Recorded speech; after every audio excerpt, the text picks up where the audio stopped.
Hi, this is Mariah Gullo from The Hollywood Reporter. We're in studio today with Barkhad Abdi and Bryan Buckley, and we're talking about the Pirates of Somalia. Thank you for having us. Yes, thank you so much for coming. Yeah. So Bryan, tell me about how you came across this project and why you decided to write the script. Well, I was involved with UNHCR, working with refugees on a short film, short doc. And that doc I shot in northern Africa, Kenya, and southern Sudan.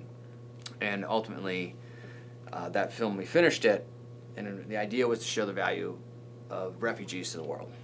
And I fell in love with the Somalis at that point. They were in the camp in Kakuma, coming in by the thousands.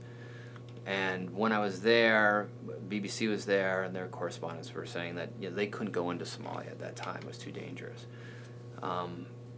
And the film, we finished this short piece, and it really got watered down, and no one really saw it, mainly because it had to fill, what needed to be done with the UN, and sort of it couldn't have, I think, the edge that we were hoping for. So I shot another film independently of that called Assad, and that film was using the refugees as actors.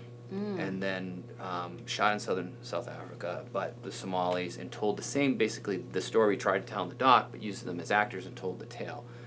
The reference piece for that piece of work was Pirates of Somalia, and that book was written by Jay Bader, and we were using it when we were down there, and in South Africa shooting, because there was no other material, and his book told the whole story about the piracy and told about Somalia.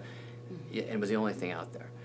Our film would go on and get an Oscar nom, the short, Assad, and that sort of fueled the interest. We bought the rights to the book. Jay was on The Daily Show at that time, and he was funny and engaging, and so we said we got to tell his story, which is about a 24-year-old kid who goes to Somalia to sort of investigate piracy and falls in love with the people.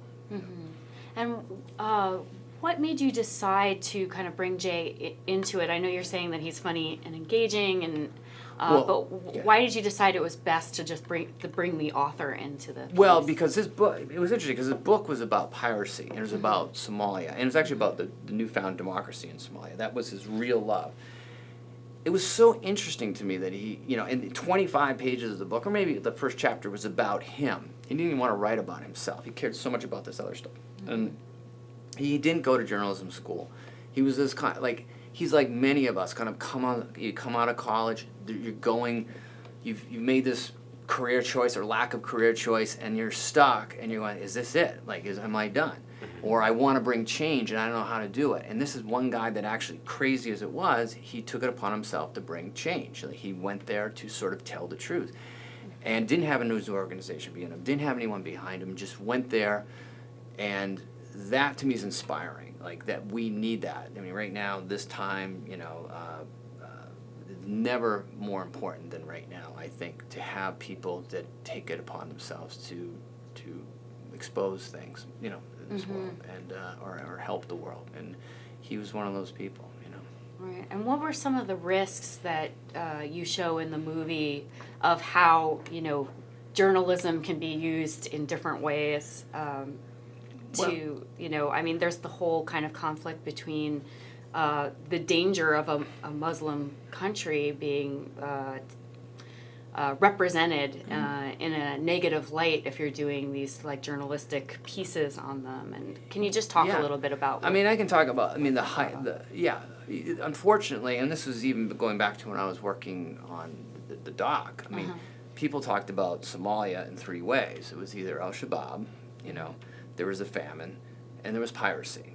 And no one knew anything about the culture there, zero. You could tell me nothing about the culture, because that's what gets ratings. That's what gets people interested in the story, and that is the world that we're in right now. Unfortunately, the headline-grabbing world. Even Jay went there.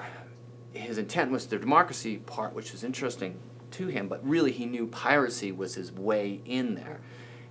The danger, of course, is you're running with a group of people that are, dangerous people, generally speaking, in a very dangerous country for reporters. And there were, he was really solo there on his own, with, obviously he had support of the president there, but he didn't, in Puntland, but he didn't have he didn't have guards and everything, and they were provided by the local government. So it's real. The danger is real. Kidnappings are real. All this stuff is real. I mean, no one can speak better to that than Barkhad. Yeah. But to find the truth, to pursue that, he's there now. I mean, he's still going in there. I mean, he shot pieces of footage in that movie. I sent them in with a camera to come back, and there were the trucks behind him with the guns. Still, to this day, he's going in and out of there. So it's like, it's real. The dangers are real. I feel like he's like sort of an angel. And ironically today, just minutes ago, I think the travel ban just went back through again. I don't know if you saw that, but so it's sickening, and puts the urgency for this movie now. It needs to happen. Absolutely. Yeah. Barkhad, can you tell me a little bit about how you became involved in this project and your character? Because it's such a great character. Well, first, when this script came to me, it did have a different name, but it was the same script, and I fell in love with it. Well, from the first time I read it, it's just written in a very, very beautiful way, and it was just a whole different side to the piracy and to the culture, and so it was. I loved it from the second I read it, and to be honest with you, it came better than I thought it would be. Yeah. So it was just it was just like really unbelievable. The first time I seen it, I remember I was head over heels, and I was really excited and happy and couldn't wait for the world to see it. Yeah. Yeah. So that's what happened.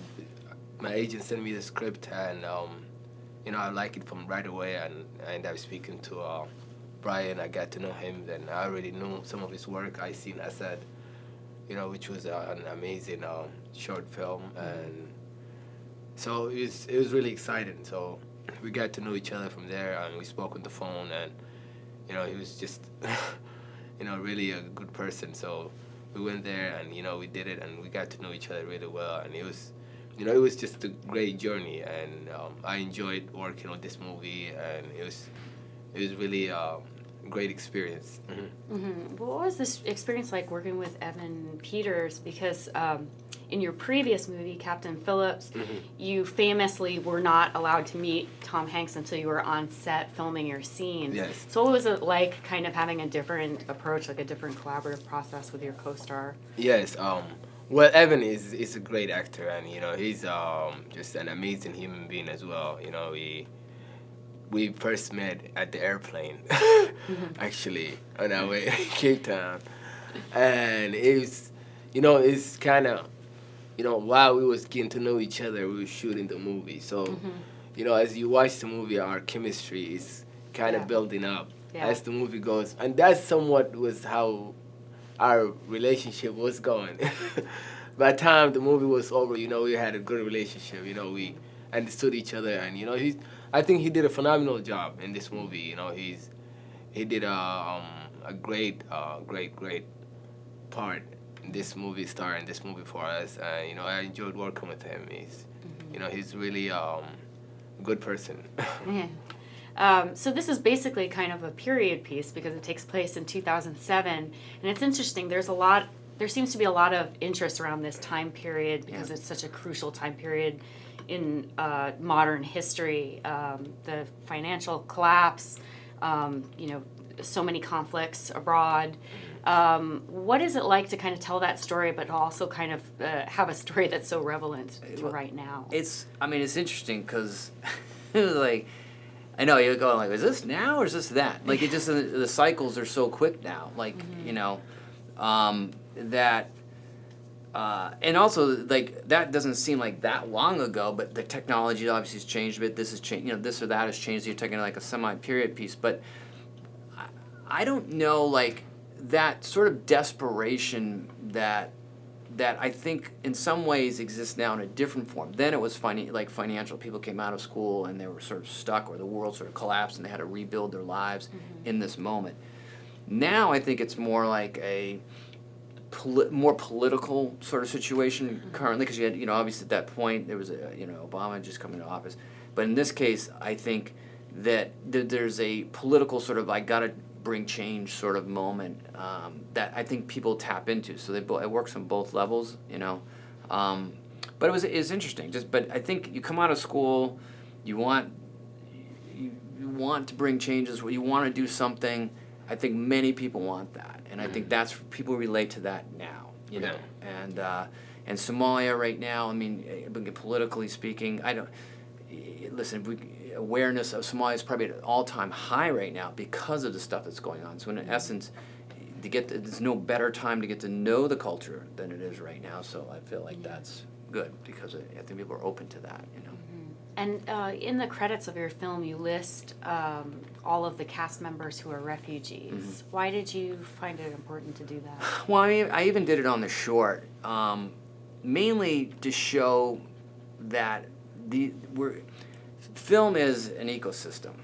A film is an ecosystem. I mean, it's this incredible thing where everyone sort of works together from all different ways to bring this entertainment, to bring this thing to you that you can sit and enjoy and laugh. Like comedy, humor, okay? Humor. Yeah. Right. And humor. there is a lot of humor. There's a lot of humor. We don't talk about it because, like, oh my God, Somalia humor. Oh my God, it's terrible, terrible. But there is, and that's what I've discovered about the culture. The number one thing I discovered about it. So a refugee who might be going through incredible hardship doesn't mean they don't laugh. Doesn't mean that they can't. They're wonderful, fully formed human beings. It's like. Just the idea was like this was a collection of people that brought this to you, the audience. It's really important, I think, to know that. Yeah. What was Jay's reaction to the film? Has he seen the film? It was really funny. Yeah. He got drunk before he saw the screening. He said, I had a few drinks. He's stressed out, huh? He was so stressed out. We did a screening for him in New York. And he goes, I have to be honest, I had a couple drinks before I'm going to watch it in the middle of the day. And what was he worried about? Because he's 32 years old, he's already seeing his life. Like, you're not supposed to see your life at 32, you're supposed to be a rock star or something. And usually it ends very badly. Let's do that. That biopic on this rock. So he was sort of like in a situation there where he was really nervous, because it all just happened. I don't think he thought this would happen. And now I'm watching my life. I'm watching my mom get depicted, my dad, my life, my ex-girlfriend, all that stuff. Like all these things that suddenly become like fully formed. And I was equally nervous that he was gonna go like, dude, this is not even close to what happened. Because you always hear those stories. You're like, what do you do now? Like this person thinks that you didn't, and that would never be the intent. And it was really great because he was so supportive of it when it was over. Yeah, he loved it. Yeah. He said, oh, you made him funnier than me. I think he liked Eben as, Eben's a pretty good looking guy to play. I would love Eben to play me. I mean, I think he's pretty happy with that. So he got that, so I don't know, I think he was pretty happy in the end, That's great. That's good. Now with the post coming out around Christmas time, there's a lot of like renewed interest in the role of journalism in our country, especially this year. What kind of statements do you want to make to that? Like your film makes a lot of statements to the fact that journalism can be used in many different ways, and right now, how do you feel like narrative film is being used to kind of do the same thing? Well, I think we have a tremendous responsibility. The narrative film has a tremendous responsibility. Hollywood has a tremendous responsibility. And it's a hard road to be that responsible. It is not easy, no one was dying to make a film on Somalia, from the Somalian position. It just isn't. That's unfortunate, but it's the way it is. And so I feel like right now, like I said, I think there's such an interest in the truth, and it's such an interest in journalism right now. I mean, there's never been a higher amount of that. So for us to find these stories and sort of tell these stories about the pursuit of that, and even if you're not in a news organization such as Jay, and he's out there, gunning and making that happen, if the film, whatever story you're out there telling, and comes back true to that sort of goal of that writer. Hopefully that's an inspiration. Hopefully that brings more stories, you know. And I think, you know, it's strange because I've never seen so many All the President's Men references this year. Like, this has all been before, like literally before you know, it's like it is so topical right now, which I guess it's a cycle, but it's an important kind of like we must check this, is a desperation to it. I feel, you know, that way with this film, very, very much like there was no choice but to make this movie. There was no choice when he read the script, I think he said to me, he didn't want to do a pirate movie. I didn't do anything with pirates. Read the script. He didn't. He said, I didn't want to do it. But it's like, because he's done that, right. You know? And I'm not itching to go run off and go do this thing. How but many Somali pirate scripts do you get a year now, Barkhad? Not that much. You know, but you know, this script is way different. So, you know, it is. Yeah, I'm really proud of this movie, and I'm really proud of the screenplay that he wrote, and you know how he directed this movie. You know, so it's really exciting. Yeah. And what is, I mean, we touched on it a little bit with the travel ban, but what's happening with Somalia right now? I mean, I know that at the end of your film, there are some facts about what had happened since the film transpired, and now things have changed again. Yeah. Well, I mean, they haven't. I mean, the U.S. is still, you know, and I'm far, far from an expert at this, but they're, you know, military-wise, we've opened up relations. We are there, boots on the ground in Somalia, you know. We're using them to fight against the South, you know. Or working with the Somalis government. So, I mean, and some of these other governments are also involved that have been on the ban list that have involved in fighting terrorism, you know, and yet their people are banned from coming to the United States, which is sort of not, certainly not. I don't think sending the right message at all, and it's sad. I think that you know, I remain very hopeful. You know, we're talking about this. The fact this film's breaking this week is sort of ironic that this would happen right now. But to educate is the only way to sort of, I think, overcome this sort of prejudice behavior that we're, you know, and fear, I should say, a lot of fear of Muslim countries that is based on lack of knowledge about their cultures. Right. I think it's come straight from that, you know. Right, and just like people seem to have a problem understanding what a refugee is, which is kind of amazing considering that our country is built on refugees, right? Like none of us would be here without it. Yeah. And then, you know, so it, you know, the refugee. I mean, you're talking. It was interesting. I mean, real quick, is like when we were in that camp in Kakuma, the average amount of time a refugee remained in that camp was 17 years. Oh my God. And they could not get out. And that's a prison in Kenya. You know, basically prison, jail. You know, you can't get out. But the best education there was available really was in that camp. And the only way to get out is either another nation takes them on or they go back to their war-torn nation. It's not really a choice. And so now they're there. And there's so many people that can contribute so much to our culture, to this man right here. Look at what he's, you know, I was talking about this the other night. Look what he's done. He's on your show twice now. He's filling 10 minutes of very important airtime. But it's but he, you know what I'm saying? He's a gift. Yeah. A gift from a country, you know, a gift. There's a lot of gifts that are going to contribute to our art, you know, I mean, to what we are, as a, you know, whether it's a software company to acting, whatever, you know. Yeah. What do you think, what can people do if they see your movie and they're motivated to act on, you know, the plight of Somalia or Somalian refugees? What could people do?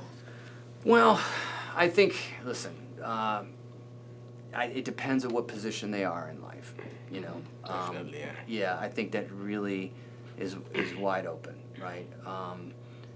I think that remaining, you know, whether if you're an employer and ability to employ, then you know, employ. You know, if you have the ability to send, you know, help, you know, food, whatever, that's fine.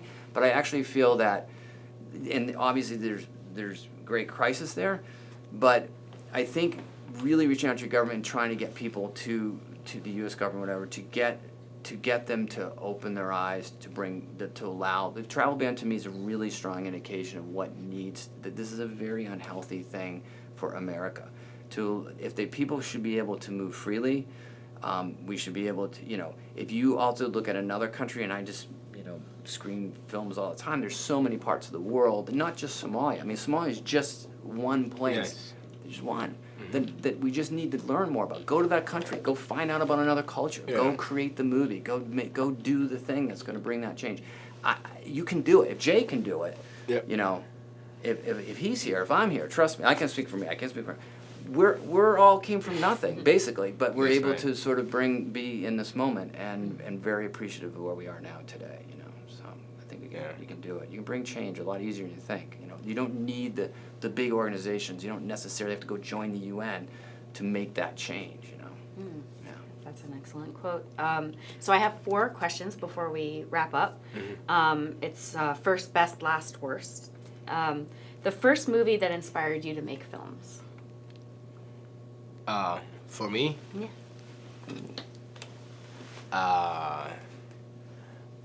I would say City of God. Oh, yeah.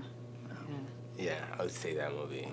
It's after I watched that movie, it's just, That's so funny. you know, it's kind of talked to me in a way. Yeah. So that was really inspiring movie for me. You know, I mean, it's just how it was done. So it's just kind of motivated me to do something. That was like in my early stages. That's, you know, when I decided to you know, do a little movie in my neighborhood. Wow. So it all started for me Fun, yeah. from that way. Yeah. Oh, cool. Amazing. Interesting. Best day of filming on the set of Pirates of Somalia. What was your best day of filming? You want to take that? Well, for me, the best day filming would be every day, because I enjoyed every single day filming that movie. I mean, you know, the cast, the crew, everyone was amazing. So, you know, it's one of those things that just, you know, come together, you know. And we really enjoyed. I really enjoyed the set of the Pirates of Somalia, even though the name was different then. Yeah. Was it as hot to film as it was? Like, the movie really, you know, it's showing that the heat Oh, it's pretty of funny. Somalia It's was- pretty. Actually, it's sort of funny. You just take this part. All right. So the tree, when he walked out to the tree, Yeah. yeah, with Evan to do the interview with Boya. It was really cold. It was really You know, cold. really cold. It's a cold Yeah. day. Oh, shattering It cold. was really cold. It might look hot, but We put the waves in later. Yeah. They're like, we had to take the chatter out of the Yeah. sound, like to get rid of the chatter. He goes, I that's don't know so the chattering. funny. Is anyone gonna think they're chattering? He goes, Yeah. no, just put some heat waves in there. That's great. Last person in Somalia you've spoken to. Who have you spoken to last in Somalia? Who's in there right now? in Somalia. Ooh, and I got mine's easy.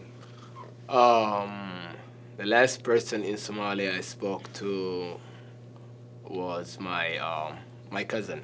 I spoke to him, and you know, he just finished. He just became a doctor. He told me.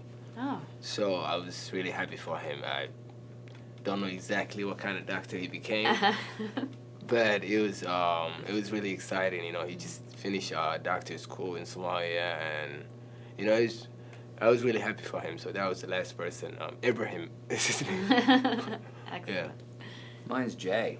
Yeah. Yeah, and because the fact that he's still, you know, actively involved, and he just could never get, you know, he's just part of that world, as you know, in Nairobi, and I think he, I mean, I can't speak technically to what he's doing now. I'm not supposed to, so I won't. Okay. But he is in and out of there a lot. Okay. Does he stay in touch with Marion? So Marion. So Marion. That's that. So Marion was Maybe it's a secret. true character. Just to be like, all right. Is so she amalgamation of she was like characters? she was a real girl. Marion, that was a girl. He had a drug dealer who was Gerard's wife. Okay, Very hot. true, Drug and dealer. hot. Yeah. That I never saw her, but he said was hot, like the most beautiful girl he saw. And then he had, I believe, conversations with her, but he did not go so far as, you know. And then the girl that showed up in the room did show up in his room just before he left, so that was real. So those two parts are real, but I pushed things obviously a bit beyond that. Yeah. Excellent. Worst misconception about Somalia? worst misconception.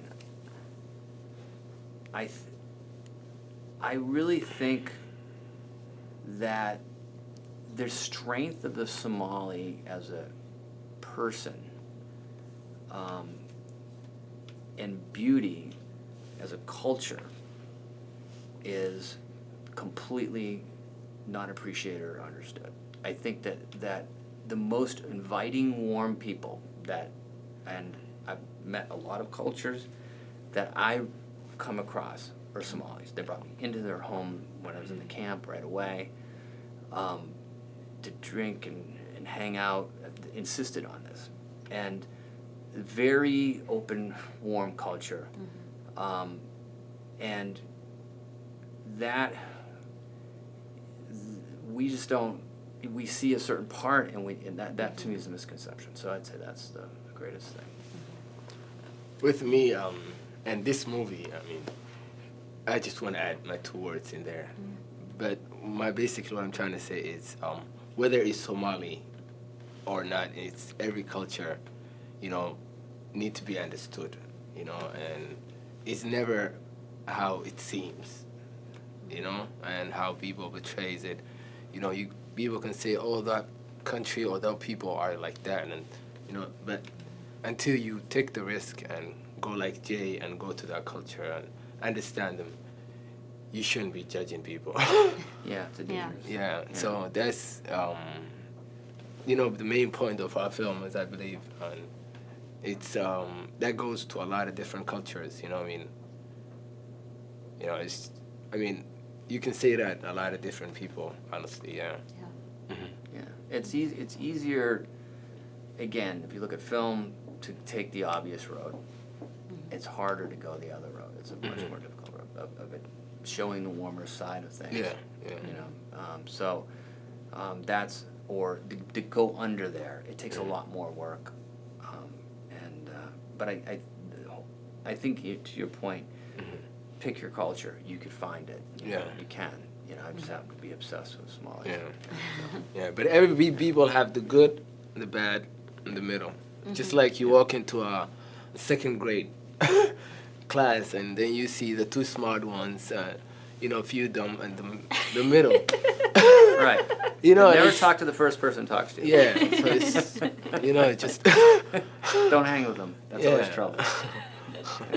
Well, Barkhad and Bryan, thank you so much for being here with us today. The movie's Pirates of Somalia, theatrical release December 8th. Yeah. Great. Thank you. Thank you.